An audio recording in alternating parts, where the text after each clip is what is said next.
Sa pagpapatuloy natin, eto na po tayo. Eto na yung mga rider na kasama ko. Eto, shout out dito sa kasama ko. Medyo makukulit sila. Pero maganda naman silang kasama. So, eto na yung daan patungo sa Balera. Yan. So, makikita mo yung mga kasama natin dito. So, iisa lang yung way ng daan nila. So, mabubusog pa rin talaga yung mata mo habang nagra-rides ka dito. Lalong-lalo na dito. Ito, iconic na to. Lahat ng mga nagbablog yata ay pinupuntahan to. So, huminto kami dito. At bumaba ako para mag-inspection.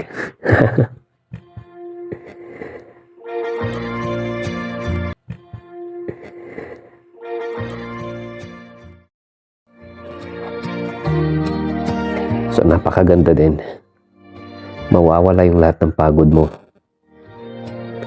Pag dito ka pumunta, maiko-connect mo yung sarili mo sa nature.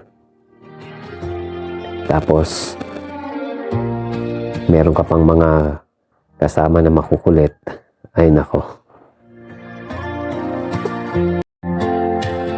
So, panandalian kaming huminto dito para magmuni-muni. And pagkatapos niyan, balik na naman sa rides. Medyo malayo pa yung Baler. Hanggang Dinadjawan ay 2 hours pa.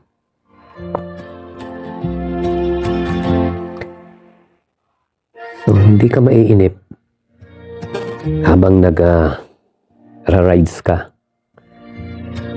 Dahil sa napakagandang bundok sa kanan, sa kaliwa naman, napakagandang tanawin ng dagat. So, nakaabot na kami sa Baler. Ito na yung iconic na Quezon Baler nakalagay. So, Quezon Aurora na pala yung Baler, kaya pala medyo malayo. So, naglibot-libot kami dito. Dito sa may Museo de Baler, may mga bakanting mga upuan, may mga bench, may kubo na pwede mong pagliliman at pagpahingaan habang napapagod ka. Sa kabila nito may palengke. So, ito na yung Museo de Baler.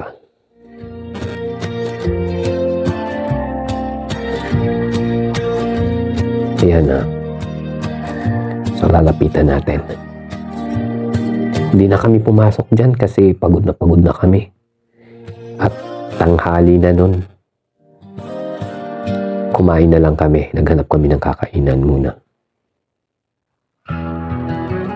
So, makikita natin. Napakaganda din itong museo na to. Pero hindi namin to pinasok. Mga kasama ko dyan, oh. Nagpapapicture.